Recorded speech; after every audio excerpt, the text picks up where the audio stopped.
একটি দেশে বিরাট একটি জঙ্গল ছিল। সে জঙ্গলে অনেক পশু পাখি বাস করত। তারা সবাই খুশি ছিল, সবাই হাসি খুশি থাকত। সেই জঙ্গলেরই একটি বিরাট বৃক্ষে এক গুণী বৃদ্ধ পেঁচা বাস করত। দূর দূরান্ত হতে পশু পাখিরা তার কাছ থেকে বিভিন্ন উপদেশ নিতে আসতো, কারণ সে বিচক্ষণ বুদ্ধি এবং মানেগুণী হিসেবে প্রসিদ্ধ ছিল। একদিন একটি ছোট্ট পাখি সেই বৃদ্ধের পেঁচার নিকট তার মহাবাঞ্ছনা প্রকাশ করে বলল, পেঁচা মশাই, আপনি তো সবার সুখ দুঃখ সব কথা শুনেন, সবার সমস্যার সমাধান করে দিন। আমার এই সমস্যাটার সমাধান করে দিন না দাদা। আমি না অন্য পাখিদের মতো অনেক উপরে উঠতে পারি না, তাই আমার মন সবসময় খারাপ থাকে। আপনি আমাকে বলে দিন কিভাবে আমি অনেক উঁচুতে উঠতে পারবো। এসব শুনে বিচক্ষণ জ্ঞানী পেঁচা ছোট্ট পক্ষী চানাকে কাছে টেনে বললেন, তুমি আসল জিনিসটাই ভুলে যাচ্ছ বাচ্চা। তুমি বাজ, তুমি শ্যান। শ্যান কখনো নিজেকে অন্যের সাথে তুলনা করে না। এর থেকে বড় কথা, শ্যান অর্থ হলো বাতাস চিরে গগন স্পর্শ করা। তাই তুমি নিজের শক্তি এবং দক্ষতাকে জানো, এর জন্য কঠোর পরিশ্রম করো, সর্বোপরি নিজেকে বিশ্বাস করো।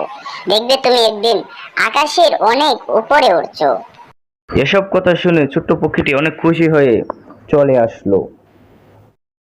তারপর সেই ছোট্ট পক্ষীটি হেঁটে হেঁটে চলে আসলো জঙ্গলের আরেক প্রান্তে। জঙ্গলের আরেক প্রান্তে এসে সেই পাখিটি মনে মনে বলে, আমাকে আকাশের উপর দিয়ে চলতে হবে, আমাকে অনেক উপরে উঠতে হবে, আমাকে যে করে হোক উড়া শিখতে হবে। তারপর সেই পাখিটি অনেক চেষ্টা করে, অনেক কষ্ট করে ওড়ার জন্য, কিন্তু সে শতবার চেষ্টা করার পরও বারবার পড়ে যাচ্ছিল, উড়াল দিতে পারছিল না। তারপর সেই ছোট্ট পক্ষীটি অনেক কষ্ট করে একটি গাছের ডালে উঠে পড়ে। গাছের ডালে উঠে সে একটি ঝাঁপ দেয় ওড়ার জন্য, কিন্তু সে উড়তে না পারে মাটিতেই পড়ে যাচ্ছিল। তখন সময় সে উড়তে পারে, সেটা দেখে সে অনেক খুশি হয়। তারপর সে আকাশের অনেক উপর দিয়ে উড়ে, সেটা দেখে জঙ্গলের অন্য পশু পাখিরা অবাক হতভম্ব হয়ে যায়।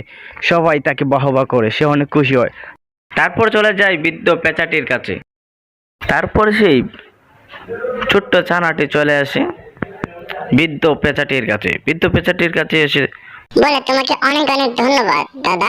আপনার জন্যই আমি আজ আকাশের উপর উঠতে পারি, সবার উপরে আজকে আমি উঠতে পারি। আপনাকে অনেক অনেক ধন্যবাদ।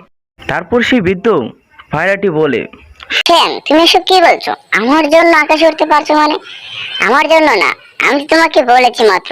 তুমি নিজের জন্য আজ এই অসাধ্য সাধ্য করেছো। তুমি নিজে চেষ্টা করেছো, নিজের পরিশ্রমের জন্য এই কাজ করতে পারছো তুমি। শ্যাম, তুমি এটা শিখিয়েছো সবাইকে যে কখনো হার মানতে নেই।